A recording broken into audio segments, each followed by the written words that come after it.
To people in Australia and good afternoon to people in India. Welcome to our sixth Teja session for 2021, and we've had about 15, roughly 2020. So for those of who are new and attending for the first time, I'll give you a bit of a background about Teja.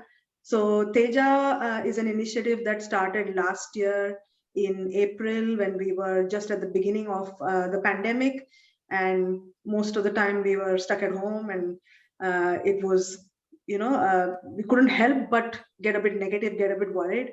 And we thought, Jayanti, who's my sister, and I thought that we should share some positivity. And we had freshly come out of a 4-day immersive meditation program that literally changed our lives. So we thought, let's help others to experience dynamic meditation, even if it's just a small 2 minutes each day, and see how it positively impacts our lives. And since then, we've also been very, very fortunate to collaborate with so many different people from mental health, well-being, and balancing mind, body, and so on, so many different areas, and bringing them to our audience. So we've been very fortunate. And Today we have a guest speaker, which I will introduce very shortly. But before that, I will welcome Jayanti. Jayanti, hello. Would you like to say something to our audience? Hello, everyone. I'm back after a few sessions, and just after having a very busy period of my PhD gone through. So it's a very relevant topic for me and some of my fellow PhD students as well, who, well, anxiety comes as a free package deal when you sign up for a PhD. So I'm sure everyone knows about that.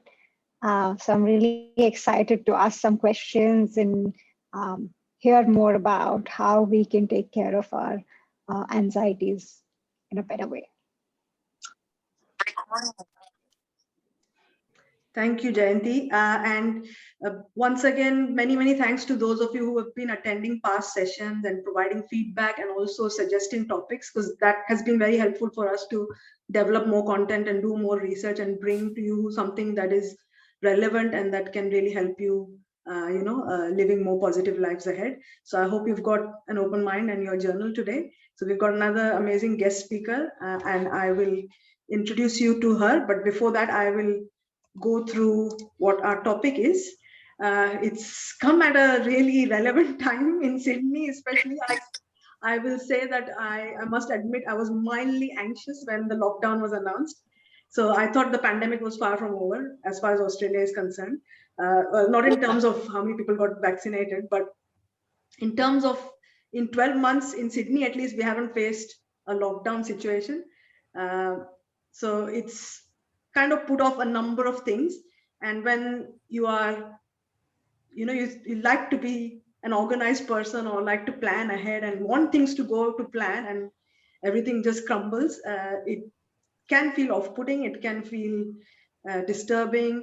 But then we learn to take it in stride, look at the positive side of the coin, and see what we can do. So I felt quite happy that we were doing this Teja session, so I could focus my energy, channel my energy to this, and always makes me feel really good, really wonderful to talk to experts in the mental health and well-being areas. So Huri is our guest speaker today, which I'll be introducing in a minute. But before that, when we talk about anxiety, a lot of people get also confused about what is anxiety versus what is stress, which we'll be hearing from Huri herself. But I think that, if you find yourself in these situations, so these questions that we have up on the slide, do I find myself overthinking? Do I find myself lethargic and dull? Do I find myself putting things off? And do I find myself sensitive and sometimes crying without reason? So I think you don't have to be feeling this all the time, every time. But if you do, then it's concerning. So I would suggest that there should be some action taken about it. But all of us at some point in our life have felt one or all of these things in different capacities, not necessarily with the same intensity. But if you kind of have these recurring feelings, then it is something to be concerned about. And let's dive into the session today and see what our expert has in terms of advice, tips, and even simple tools to help overcome anxiety or anxious situations.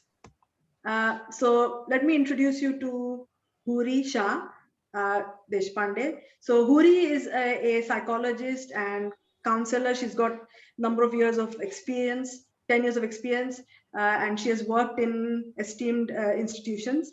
She's a senior psychologist at Trijog. So we are fortunate to again collaborate with Trijog. Trijog have been doing great work in terms of counseling, both adult and children, and also in institutions. Sorry, and she's extremely passionate about mental health awareness, and she's active in the field. She likes to learn and likes to share, and it's interesting that she also shared her hobbies with us. She is interested in singing, playing the keyboard, traveling, gardening, and photography. Sounds like the perfect anxiety antidote to me. So without further delay, hi Huri. Hi everyone. Really lovely that you have taken time out and you know come as a guest speaker to our session today. uh, we'd like to hear a little bit more about your background, your story, and what kind of work you do at Trijo. Sure. So I want to welcome everybody again. I'm sure more people have joined in this time. So I'm a psychologist. I'm working in the field since 10 years. I have started my career in two jobs. I was a professor of psychology, teaching the BMM, BMS, and all such kind of branches that have psychology. Now, psychology is there in every field practically. There's no field where psychology can't be used. And I was also working with children with special needs, and that's how the journey started with children and adolescents. And then I moved on into a full-time space at a college. I've been having my own practice at Trijog. I'm working as a senior psychologist.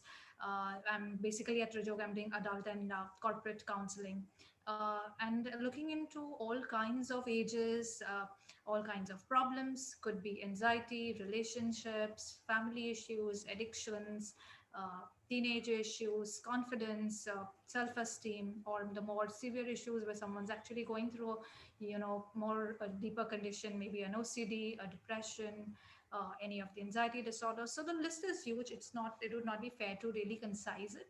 But I believe that there are a few key things which underlie anything that you're going through, and I will definitely be covering that in today's session. So I want our audience to know that even if I'm going to be talking about anxiety, whatever tips we discuss will help you with a plethora of feelings that you might be going through which are uncomfortable for you. So I'm really looking forward to sharing whatever I can and be of any help that I can today. Thank you, Thank you for Huri. having me. Thank you, Uri. Thanks a lot.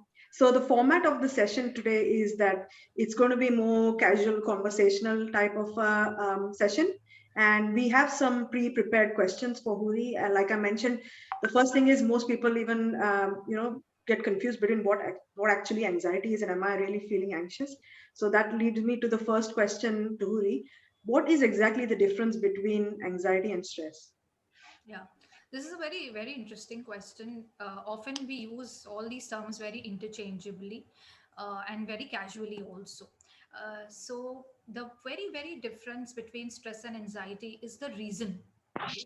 So when that's stress, there is a outside trigger. For example, somebody in the family has COVID. So there is a reason, there is a trigger. And so I am stressed. So most likely I am not able to cope up. And that is when I start feeling stress, the inability to cope up, right? And when the trigger passes, the stress also reduces.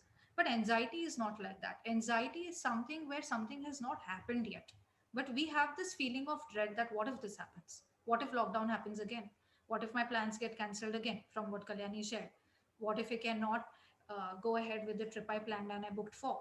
So anxiety is a dread for something that can happen in the future, right? And something very interesting about anxiety to note also is that we are often anxious about feeling anxious. So the minute you start feeling anxious, we create another problem, that why am I feeling this? Why am I feeling anxious? Why am I getting these thoughts? And so we double up the anxiety. So stress and anxiety are very, very different, where stress has a proper trigger, which when passed, the stress levels can go down. But anxiety is pretty constant when we have the nature to worry, to take stress, to feel anxious, to have a lot of worrying thoughts and obsess around those. And I'll be covering a lot of what it looks like to help get more clarity. Great. Thanks, Suri. I, sometimes you do have this niggling worry that keeps on coming all the time, and you can't really dismiss it off. It could be shades of anxiety, and like you mentioned, it's so interchangeable, and there's so many shades associated with stress or anxiety. There could be sometimes people say stress is good. There's good stress and bad stress. Can you tell us a bit more about? I know it's deviating from anxiety, but can you tell us No, a bit no. more about that? Sure, sure. So good stress is, the little bit stress, which is more like the responsibility feeling that you know that, okay, you're accountable. You have to do something. You need some motivation to get something done. So good stress is that which motivates you. But bad stress is like, there's a situation which is way out of your control and you're not able to sort of gather yourself to even face it and handle it properly. So that's when stress becomes the bad stress. Great. That explains it. So I'll move on to the next question. And people in our audience, if you have questions, we will have the time after the pre-prepared questions to ask Huri whatever you want. You can unmute your microphones or you can type in the chat, and we can discuss a bit more. But I will move on to the next pre-prepared question. So, Huri, what are the symptoms of anxiety typically, and how do we know if we are facing anxiety?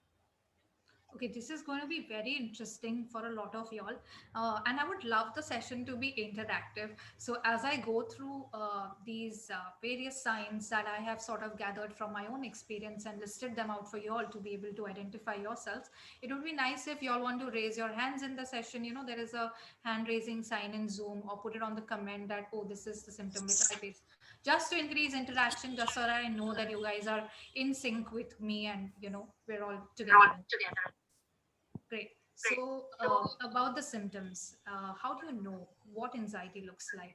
Now, different people can experience it very, very differently.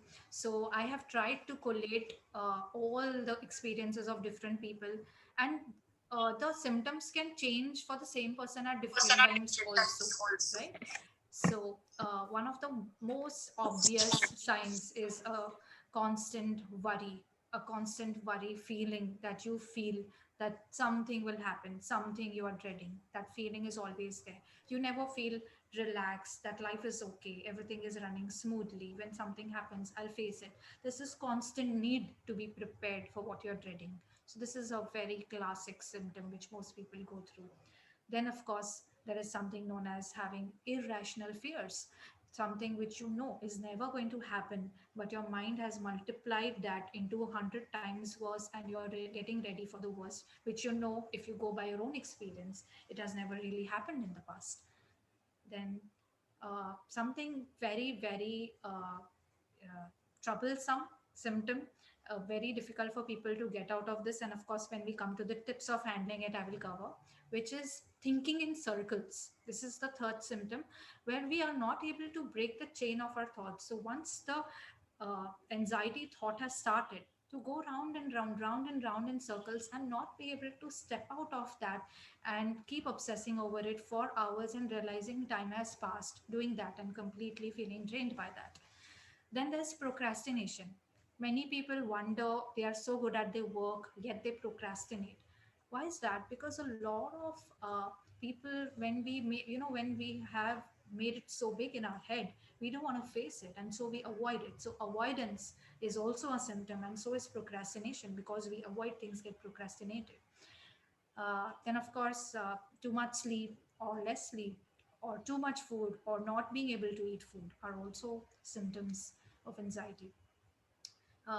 Many people face a lot of headaches because you're thinking so much that at the end your head is hurting and you're still unable to stop.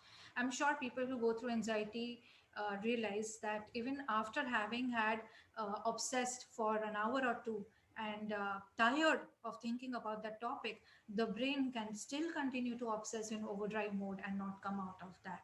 So, if any of the symptoms so far you all feel you all can relate with, you all can please put it on the comments, so I can also sort of, I'm not going to take any names, I'm going to keep that anonymous, but it would just be nice to know, and I would know where to elaborate and what needs some more explanation.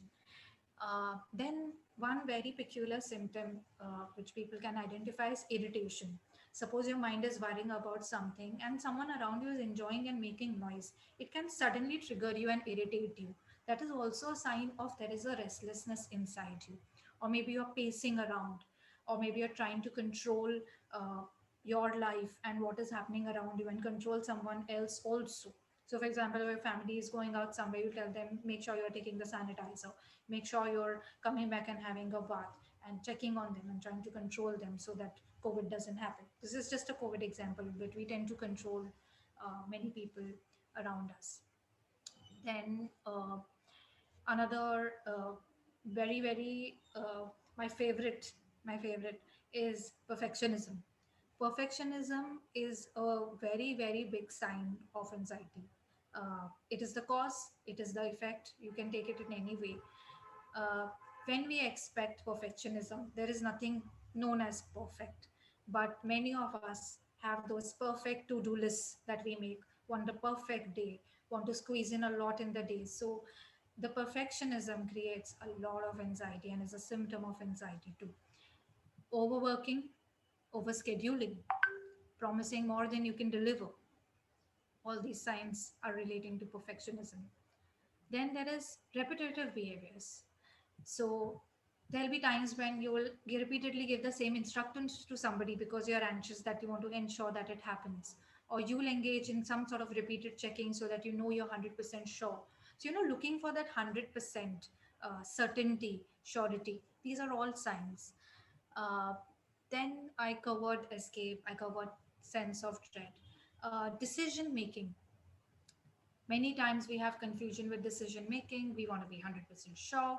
We'll ask 10 people. After asking them, we'll end up being more confused. And even after taking the decision, we'll have a doubt of what if I would have done that. All these are also signs of anxiety. A few more. Uh, when you have a constant need to do more, when you're not satisfied that I'm good enough, I've done enough, I can stop, I can rest, it's okay. Telling yourself it's okay, so that needing reassurance from other people, if you're fine, if it's enough, if it's safe.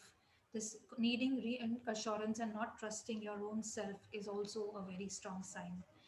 And canceling plans because you have to finish some work and not being able to enjoy your life, or leaving early from a party, or making those to-do lists every day and never living up to those and still making them and compulsively making them and not able to come out.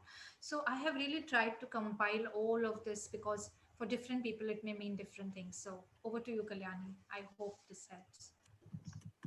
That's amazing, Gauri. It's so comprehensive, and I can bet on it that there's no one who has not faced one or at least few of these. I'm not saying that you've repeatedly faced these, but each one of us have faced it. And I guess for me personally, I can quite honestly share procrastination and perfectionism, two ends of the spectrum for me. I definitely face these more commonly.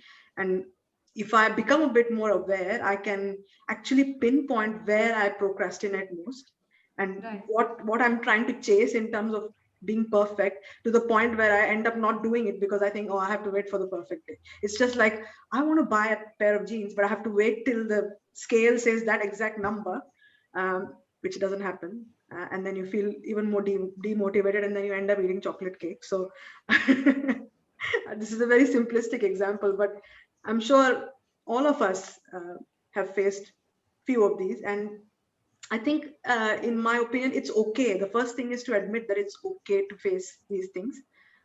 Everyone faces these, and we accept that we, sometimes are a victim of anxiety. So then we move on to the next step.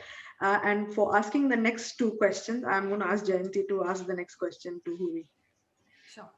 Um, thanks so much, Huri, for your explanation. Can I just quickly say something before I Sure. ask the question? Sure. And it kind of relates to the next question that we're going to ask anyway. So, there is something called the Tetris effect. Have you heard of this thing? So it's like people who people who were made to play Tetris for many hours. They got out of their houses and they couldn't stop seeing the Tetris patterns outside.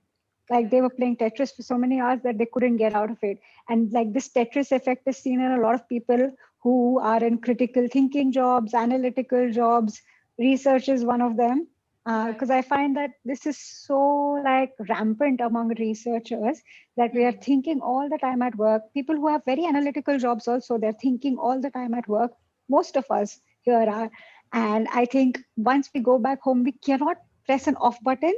Yeah. Like we carry that Tetris effect with us. Yeah. And then like we cannot, I really wish there was an off button for anxiety that, oh, it's 5 p.m. Bye bye. Now I'm going home. But I think that rarely happens to people, right? Right. So how can we do that? How can we deal with this? And in general, what can we do on a daily basis? If we are anxious because of work or any other thing. Right. Right. It's that's a very important question, Jayanti, because I think we carry our roles everywhere we go. Like a teacher will act like a teacher when they go home. A critical thinking person, where the critical thinking is important, analyzing is important. Go back and analyze also. So I think the answer to really all of this, be it any role, any profession, is to be in the present wherever you are, right? Because we are always in the mind, and we are not present in the environment that we are. So I'm going to talk more about this in detail as I cover the points, but I just wanted to touch base on that since you asked me that question. All right. So, first and foremost, for people who are regularly going through anxiety, I also just looked at the chat for a moment, and there is a question which I will come back to. Sort of, I've read that. So, uh, coming back to the pointers of how to really handle this, the first thing, as I have shared all these various symptoms, is to identify what your anxiety really looks like, because it is very, very personal to you. And there are all these patterns, because you can't change the thoughts, you can't change the feeling. So what can you really change? You can make a change at the behavioral level. Okay, so this is how anxiety really works. There's a thought, and the thought makes you go gaga about something and makes you feel stressed, anxious, sad, whatever. This is how most uncomfortable emotions work. And then you want to engage in some behavior in a hope that that feeling will go away, right? Like you'll try to do something perfectly, or you'll try to repeatedly tell somebody some instruction. You'll engage in one of these behaviors. Now what happens is you get some temporary relief, but it does not really solve the problem. It only makes the mind and the thought more stronger. Okay, see, I scared this person and this person got scared and did the behavior I wanted. This is what your mind wants. It never wants you to be happy. So the first thing to really do is identify from the symptoms that I shared, or there could be more symptoms. What does your anxiety look like? And start making changes at the behavior level. So probably if you're making a to-do list, to discard that, or if you're trying to control people around you, to let go and live and let live, or if you are waiting for the right day to buy the jeans, then go and buy it today. So making those behavioral changes and telling the mind, I'm not listening to you anyway, you can go on with the nonsense you want to. So that's point number one. Second is to do a lot of body activities. So our mind always exaggerates situations and tells us something which is not the reality. It kind of exaggerates and makes us more scared, making it look bigger than it actually is. So when you engage in a lot of body activities, what happens is the body can't lie to you, and the body keeps you grounded and in the moment. So activities that involve the five senses and the body could be gardening, could be painting, could be dance workouts. Nowadays a lot of people are doing YouTube dance workouts, or could be active meditations. So all these kind of things that involve your body will keep you away from the psychological realm of this, and more in tune with this, which is more of your friend. So if you engage in body activities, that is great. Third thing, as a matter of daily practice, it's very important to bring awareness to the present moment. Many times nowadays, we are all in this online world and we are in the screen for 7 hours and we realize, oh, it's turned dark outside, the day is over. And people in Australia are anyway facing the winters. So, being mindful about what is happening around you, consciously bringing yourself back to the present. It could be when you are showering, feeling the water, when you're eating food, enjoying the taste of the food that you're eating. We have become so mechanical. We're watching Netflix here and we are gulping down 5 bites. We don't even know what's going in our system and how much is going. So, bringing ourselves back to the present very consciously. For people with anxiety, what happens is we are always in the future. And thinking about the future is not a problem, but we want to control the और future. बोलते हो ना Sorry, is there some disturbance? Okay, so when we are obviously wanting to control the future, the anxiety will always happen because we can't control anything. So if we are mindful and if we are in the present moment, that's really helpful with anxiety. Exactly Now I'm about to, Kalani, I'd request you to mute because I think there's some, if you could mute our participants and Yeah, I'll sure. unmute myself. Yeah, Yes, yes. there's some noise, some. Yeah, okay. So the fourth thing, a very important breathing technique I would like to introduce you all. This technique is known as box breathing, or it's known as 4 by 4. Like a square has four sides. Now, this breathing basically helps you to break the chain of this thinking in circles that you experience and come back to the moment. Breathing 4 by 4 basically means that you breathe in for four full counts and inhale completely, fill up your whole abdominal area, hold for four counts, exhale for four counts, and again hold for four counts. So inhale, hold, exhale, hold, 4 by 4. When you do this, you have to, this is one cycle. You need to do 21 cycles. It barely takes 5 minutes. If you can do it 2, 3 times in a day for those who really go through anxiety, it can be very, very helpful. So I have really tried to make the techniques very clear and specific for all of you, which can actually be applied. Then, of course, there are active meditations available. There is a beautiful, like Kalyani shared, dynamic meditation. There is a beautiful Kundalini meditation, which involves dancing and shaking. See, when you do passive, for people like us who overthink a lot, when you are sitting and you're trying to watch your breath, you're thinking more. So passive meditations, just sitting and watching, doesn't really help. But if you engage in active meditations, and y'all can reach out to me for resources also, I'm happy to help y'all with certain instructions and guidelines and the music and everything that involve dance, that involve shaking, that involve humming, that involve music. These things help you engage, and the activity helps you to meditate better and break these patterns. I'm sorry. Then, of course, there's some basics like exercising, eating well, sleeping well, taking regular breaks, not sitting in front of the screen for hours and hours, or if the mind is obsessing about one particular problem, to actually take a break, get out and break the patterns consciously, then succumb to the mind and sit in one place and obsess over it. One very important thing is being with nature for those who can. It's not necessary that you have mountains and everything around you, but even if you simply can plant a few saplings and take care of the plants and engage yourself, gardening, being with nature, it really is very, very therapeutic. The nature around you gives you a lot of positive energy, because when you are anxious, your energy is getting depleted. So it kind of helps you replenish. That's the logic behind it. Having a good support system. Many times when we are anxious, we isolate ourselves. Very important to have your friendships, relationships, family outside your immediate family as a great support system, so that we can reach out. It's very important to accept help in that form. And my most favorite is tip to all of you, whether you face anxiety or you don't, is engaging in what I call as self-love activities or happiness activities. Happiness activities can be uh, buying a new shower gel and having a bath. Helps you to be in the present moment. It can be changing your nail paint color every week. It can be playing with kids outside if COVID permits it, depending on where you are. Please be safe. It can be reading your favorite book. It can be taking your coffee and cutting off from your phone and enjoying it for 10 minutes. It does not need too much time. But when you do happiness activities, it keeps you in the present moment. I'll give you all a simple reason why. Have you ever experienced seeing a newborn baby?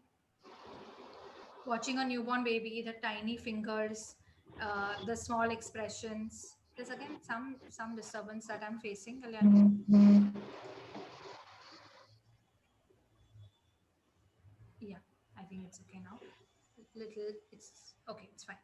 So, have you ever seen like a newborn baby? When you see all the little features, the tenderness of the skin, the little fingers, the smile, the little expression, you forget all your worries and you're in the moment, right? So when you engage in happiness activities, it actually naturally keeps you in the present moment. You don't have to put effort to bring yourself back to the present moment. So whenever you are free, instead of reaching out to any social media or Netflix, Amazon, whatever it is, nothing against them, but rather than whiling away hours and escaping, might as well get up and do something that you enjoy truly, and that will replenish you and keep you in the present moment. And one thing which is very important, I'm coming to actually three very important tips. One is acceptance. We get anxious about feeling anxious. So accepting that, yes, there is anxiety, it is there. Fine, let it be there, let it do its work. And then letting it settle on its own. When you fight it, why am I feeling anxious? Why am I getting these thoughts? There is a lot of stress. Okay. Again, sound disturbance. Not sure what is the problem. So I've accept. muted most people, so it should be okay. Okay, okay, no problem. Maybe as people join and they are settling in, so could be. Okay, so the first thing is acceptance that there is anxiety. When you start fighting the anxiety, why is this happening? Why am I getting these thoughts? The stress level goes up. It creates more thoughts, more anxiety, more compulsive behaviors to stop it, and keeps you even more stuck. But when you surrender, when you accept that it is there, and you continue doing what you have to from these other tips, is when it settles. So I'll give you an example. When there is a bad wind, trees fall, but grass just bends. Nothing happens to the grass. So when you accept and you surrender, it becomes far more easier in dealing with anxiety. It at least stops the secondary problem of being anxious about being anxious. So that's number one. Second thing is about balance. Uh, so this is my favorite example where I always say that, if you visualize a pizza, and pizza has lots of slices in it, and we don't cut a pizza unevenly, right? We cut it very evenly in even amount of sizes. So life should be like that. One slice is work, one slice is family, one is your hobbies, your friends, your career. You know what we do? We give one slice so much importance and make it the whole pizza. And when something goes wrong in that, we are anxious, we are worried. So if you can balance giving equal amount of importance, or what the particular area deserves that much importance, then when something goes wrong in that area, there are other areas to lift you up and to support you. So the balance, always remember, next time you eat a pizza, you should remember, ये point मैंने सुना था, I heard this. And of course, practicing gratitude. I would like to ask this question to all of y'all. Think of something which you wanted. Some prayer you had asked God, I want this to happen. Think of a prayer which has already been answered.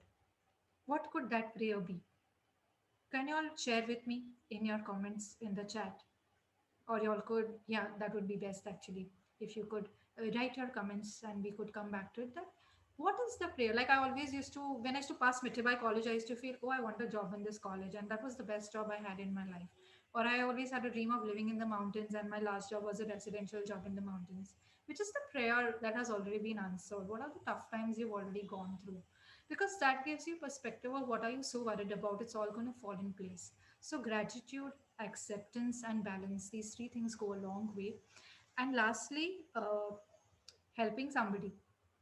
When you go beyond yourself and help somebody else, it brings more things into your perspective, because when you're anxious, you're having this narrow tunnel vision focusing on your problems. When you get out there and help somebody beyond you, it can be any sort of help. It can be listening to your mate's story about the problem that she has and helping her out in some way, but that will broaden your vision. And of course, as a professional, I have to say this, that if you feel the anxiety is really bad, then one must seek professional help too. So I hope all these pointers can really keep things in place for you all. Over to you, Kalyani, Jayanti.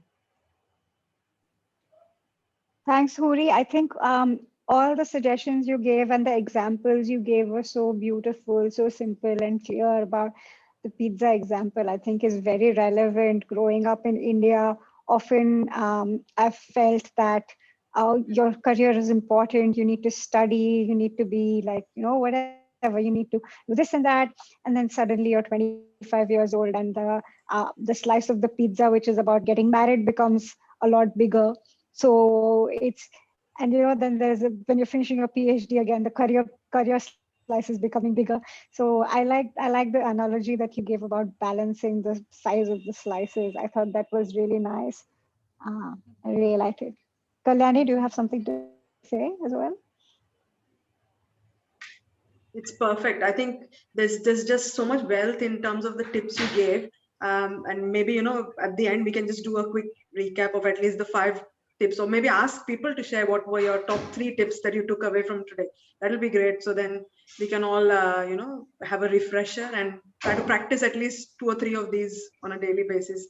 It will, definitely it will naturally, and sometimes there's pressure in remembering the tips, but rather than that, if we just reiterate the top 3 and keep practicing for a few weeks, slowly but surely in 3 or 4 weeks time, you will notice that you have slowed down in a good sort of way. Correct, So I correct. think very helpful. Thanks, Huri. Jayanti, would you like to ask the next question? Yeah, I really also like the tip that you gave about helping others, because I feel like I'm a person who has a lot of empathy. I'm a huge empath, so I think this is something that comes in very useful for me when I go through like peak phases of feeling depressed or anxious, and then suddenly I'm talking to somebody at work, and I'm talking to people, and everyone's like personal struggles are very relevant no matter what situation you are in, whether how difficult a situation for anybody is. And when you hear about other people's struggle, not only is that feeling of contributing to somebody else's life, but I also see that I'm not the only anxious person in the world. Everyone has it. Everyone is anxious about something, and I feel like that's the kind of that brings you to a more compassionate point where you're like, okay, I'm not alone in this. This is something normal, and I think that eases the acceptance of it also. So the next question is, what can we do? Some simple actions to prevent anxiety. Although I feel like you can try to prevent it as much as you want. It's going to come at some point of time in our lives, and I think we'll have to accept it. But in general, what's a good way? Like, what's a good way to lead our lives in order to like keep the anxiety a little bit more manageable? Right, right. So before I answer this question, I'd just like to touch base on one of the points which Kalyani shared about slowing down. A lot of us who are perfectionists, including me, I raise my hands for all the points, working on it, work in progress since years on all of this. For us who are really high on wanting to achieve and not able to slow down, we think that slowing down may make us completely lax and go on the other end of the spectrum. And we don't allow ourselves that. But very honestly, it is the exact opposite. Because when you don't allow yourself to take breaks and bring balance, you take yourself to a point of saturation where you eventually want to completely give it up all. So, actually, slowing down at intervals and really sort of spacing it out and working on whatever you want to, but in the right balance and at the right pace, and allowing yourself to be human becomes very important there. So, slowing down is not at all counterproductive. In fact, it will help you succeed even more, is a life lesson which I am also learning. All right. So, coming to the next question about simple actions, to be very frank, these are pretty covered in the last section, like eating well, sleeping well, being grateful, being more accepting. I just like to add a very small thing here. There is not too much to add in terms of a different pointer. I'd say the opposite of fear is love. Okay, so opposite of anxiety, worry, fear is love. So if you can fall in love with your life all over again, if you can go about your day with a lot of love towards everything that you have to do, a lot of it will go down. You'll start enjoying a lot more of what you're doing. So if you can bring a loving element here, you can be loving to your laptop, you can be loving to the person who drops a coffee on your table, you can be loving to the weather that is beautiful. People who are joining from Mumbai know what I'm talking about. We are having an excellent weather today, Sunday morning, Sunday afternoon.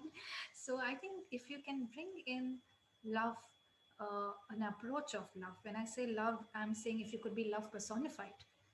How would you feel if you were love personified? If you become love towards everything that you approach, I think that is the best case scenario for solving any sort of uh, uncomfortable feelings, not just anxiety.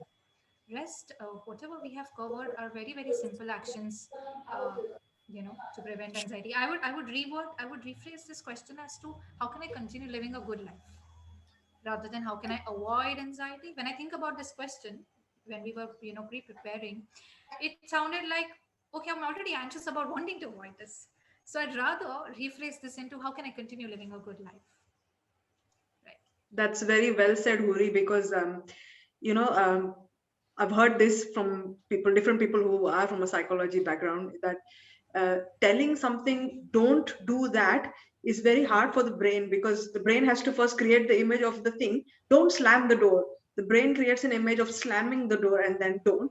So if you rather give the instruction, can you close the door softly, it's far more effective. And I agree that the question can be reframed, that what can I do to live a life of love and live a life that I can embrace and enjoy, and be accepting of moments when there'll be anxiety or stress, or that's just human. But take a step back and always learn to be aware. And I think you mentioned very accurately that I did find personally that the dynamic meditation benefited me a lot more than passive, because when I was told to observe breath and just sit there, I inevitably had thoughts and I fought with my thoughts. But the dynamic meditation kind of helped me channel a bit better, and the the way that I saw taking that time out to consciously slow down actually made me more productive, made me more efficient, made me finish the task in a much more smoother way than struggling with the stress of finishing it quickly. And eventually, I guess passive meditation will be the ultimate thing if you can slowly learn how to Yeah, experience it properly. But correct. to start with, the dynamic meditation, definitely I would highly recommend, is the way of leading that living in the flow kind of life. Correct, absolutely. Yeah. So Let me go to the chat because there were quite a few questions, and I yes, think we can address them. And then, if people want to ask more questions, definitely we should be going through more questions. So there was something about how do you know you're under stress? Many times you don't realize. I think we did mainly cover this. But would correct, you we like to did. say something, Huri? Uh, how do you know you're under stress? Many times, I guess you don't even realize. So basically, I think we covered this in detail. I could probably, when the video is uploaded, we can, let the person go through it all again. Because for the rest of the audience, I think it will be like a repeat. So could Sure, sure. we could do that? We can do that. Yeah. The video Um, is going to be uploaded anyway, right, on the YouTube. Yes, that's right. Yeah. Yes. So there was another question from Naina saying, does living up to some labels around us create anxiety, and how do we manage the labels? True, true. Very, very interesting question. I have been thinking about this question very deeply when I had gone through different personal struggles. I had been through divorce. I personally am an OCD survivor. So I had all of these lovely labels to live by and allow people to make various judgments and believe those. So definitely, Naina ma'am, it creates a lot of anxiety. And it's what happens, when we start identifying with labels, we hide behind those and we don't bring in the change. Like I label myself, okay, I have OCD, it's for done. I'm very comfortable about it. And so I'm doing this, so I'm doing that. So I think moving beyond the labels gives you a lot of courage to make changes. And sticking to those creates a lot of anxiety. The label may be given by you or anyone else, but it's our journey to go beyond it. Huri, do you think it could also be sometimes a positive label? Because I've seen this happen in my case that sometimes people tell me, oh, you are such a happy person. You are like, I can't believe you couldn't be sad. You couldn't be stressed. Because I went and I told my supervisor one day, I'm very stressed. And he was like, what do you have to stress about? You're so happy. You're all sorted. Yeah, you're such a happy person. You talk to people every day. And, I've always seen you smiling, and these kind of labels can also be very burden, like positive labels can also be burdensome, unfortunately. Yes, yes. In fact, somebody who I always have been mentored by is here in this room. I'm very happy to see him. Uh, he told me something very beautiful, which I will share with you on this. It is very important to be neutral, right? So when people start giving these positive labels, it creates that expectation to always be on that high. right? And what when we are, let's say as therapists, what when we have our own days, right? So it's very important that even when someone is attaching the label to you, to not get carried away by it and take it neutrally. Okay, the person thinks like that, but I am allowed. I can have these days and I can have that days. It is you who decides how to respond to it. So respond to it very, very neutrally. That's the best approach to have in any situation. Great, thanks, Suri. And there was another question from Saurabh about how do you survive with the term survival of the fittest? Because I think I'm sure, in the life that we lead today, highly competitive, and really we have so many expectations from ourselves more than even others having from us. We kind of are in this game of survival of the fittest, and we think if we don't make that move, somebody else will, and they'll beat us to it. So how do we deal with that feeling? Correct, correct. So I think we have to be very realistic, because we can't be idealistic saying that this doesn't exist. It does, right? But the point here is you have to also be realistic about how much you can do, and be accepting of this is what I can do. I have done that and now I let it go. Right, so the point is not to not do it and avoid it. Yeah, survival of the fittest है, competition है. You have to make your social media presence, you have to make your presence felt in the company, in your team, you have to create a mark. All that is there, but the idea is to not put unrealistic pressure. Realistically, no, I can do this much, do that much, and then leave it. There's nothing more that you can do. When you try to achieve the unrealistic, then your anxiety starts building, because it's not in your control then. Great, thank you. That's great. I guess I'm just seeing if there's any more questions. I think that covers it. So I think we can ask more questions towards the end. I'm just conscious of time. I want to quickly go through the meditation, and I'm glad you touched on the 4x4 breathing technique, Huri, because that's something that I am including in the meditation today. So we can practically go through the tip that Huri gave us, which is great, because when you practically do it, you tend to remember it even better. So if we're ready, I will move on to the meditation. Sure. And we have some time for questions after that, is what you're saying to our audience. Yes, we can. Yeah. Okay.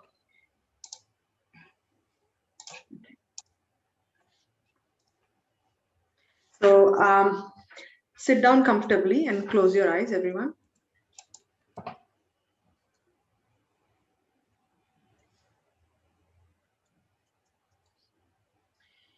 Take a deep breath.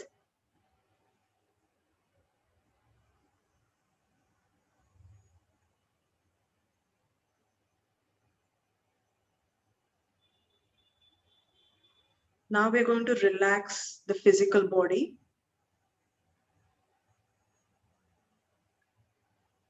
Count the number three times in your mind. And as you do so, just relax your body from head to toe. 3, 3, 3. Feel your body relaxing completely.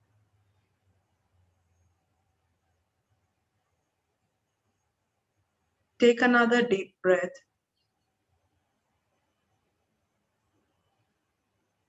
And now, as I count the number 2, visualize yourself on a serene, beautiful, calm location like the seaside. 2, 2, 2.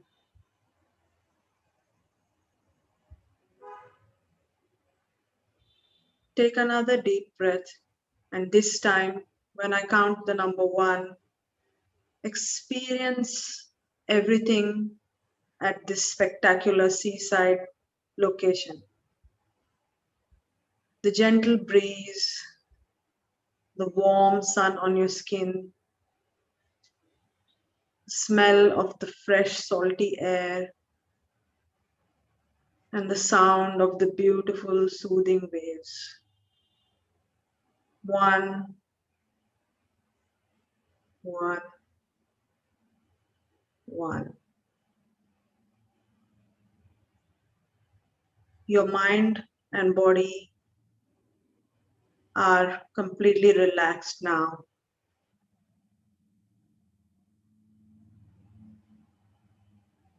I'm now going to help you solve one of your problems that bring you stress or anxiety at this relaxed state of mind. So briefly, very briefly, bring to your mind this nagging problem that's causing stress or anxiety. Very briefly, just focus on it. Don't be afraid of the emotions that come with it.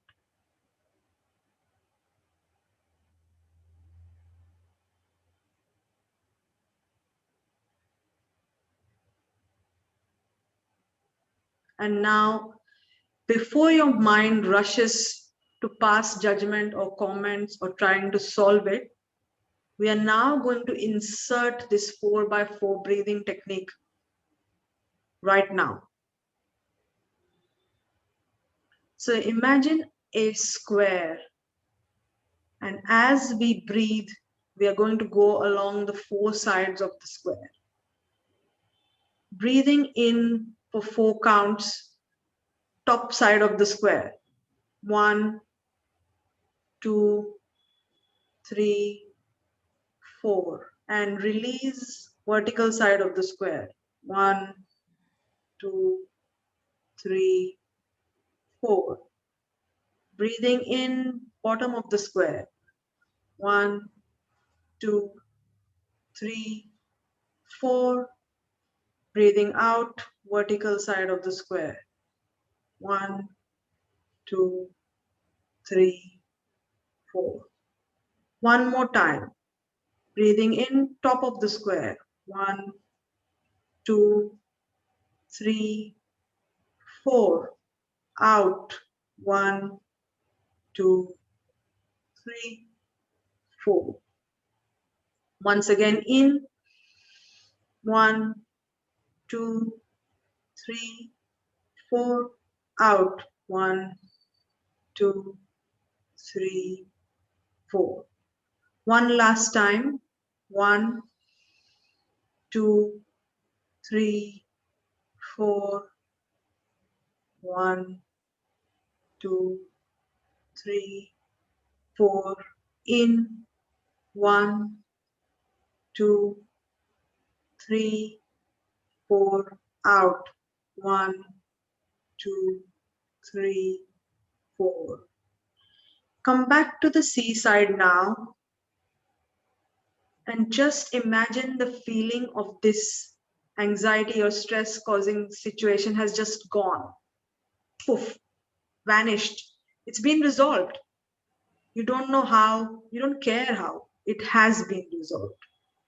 You've got the ultimate beyond desire resolution. Think of the confidence, the joy, the accomplishment you'll feel if the problem has been resolved. Just smile. Take it all in. The beautiful feelings of resolution, confidence, reassurance, the universe having your back.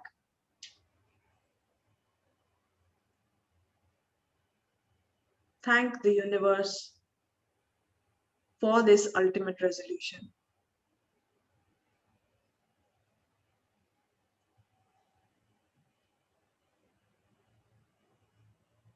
And now I'm slowly going to bring you out of this meditation. I'm going to count from 1 to 5. At the count of 5, you'll slowly open your eyes. 1, 2, 3, 4, and 5. All right, people. I hope you found that useful. So the explanation for the part that you feel relaxed and why do you have to suddenly start thinking of this anxious situation? The reason is that when you're usually at the beta level or the conscious level, you will have, like Huri said, the emotions are all part of a thought. So when you're thinking of this stress or anxiety at your day-to-day thinking level, you will always have the same emotional response. But if you consciously go to a slower brain frequency and take the 4x4 to just calm down further, you'll realize that you'll have a different thought. And the part where you don't really care how the resolution occurs and just come to the end of the resolution is because tonight when you go to sleep, you might even have a dream of some idea that you'll work on tomorrow, and you'll start seeing that the problem will just come up with some resolution. It doesn't mean you don't need to put the effort in, but things just flow when you take away that part from it, the worry about how things unfold. So this is just a very short meditation to alleviate the stress or anxiety, but definitely do make sure you practice the 4x4 before you respond to any situation that triggers you, because it will help you to not give the same emotional response. What do you think, Huri? True, true. Slowing down, like we connected. Now my volume has gone down after the meditation, as you see. So thank you for sharing, Kalyani. And it's definitely helpful. There is so much available. We just have to access it, and it's there for us to help us. Thanks again, Uri. So I'll quickly go through the summary. So as Uri mentioned before, how can we live a life of being more aware and loving things around us? So first of all, we have to be aware and accept that there will be situations and there will be some degree of anxiety, but we can definitely we can control how much we want to feel of it. And you can share appropriately with a trustworthy source. Like Uri said, your support system is really important. And if you feel like things sometimes are getting worse than you are not able to take control of it yourself, or with all the tips and with all the network you have, then please don't hesitate to consult a professional. There's absolutely nothing wrong with it. In fact, it might be a good idea to do so, rather than trying to solve everything on your own and feeling more anxious about the anxiety. And then the daily doses of proactive anxiety busters. So I think the top 3 tips for me to take away were definitely about just doing it and not waiting for that perfect moment.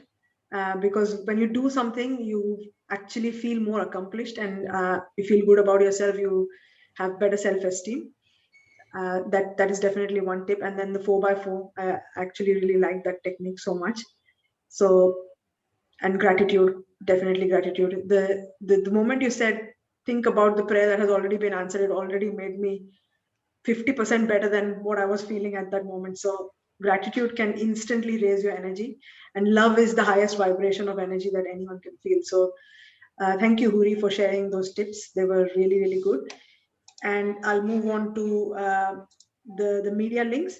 So Huri has been kind enough to share some media links as well, and I've added a few. So I'll let Huri talk about some of the things that she shared with us and why she thought they were special, particularly. Sure, sure. Thank you. So I have added a few Instagram accounts, since a lot of people, surf regularly on Instagram, and that's a great resource. So I have put in Trijog, where I'm working as the senior psychologist, which does regular sessions on a lot of things, and comes up with good resources. There is Mind Valley, I think, which has been added by Kalyani, which she can share about once I can complete this list. And My Self Love Supply is a beautiful account that I follow personally. It has a lot of ideas on self love, and like I said, the opposite of fear is love. If you can bring in a lot of love and care for your own self, it will only sort of spread to those around you.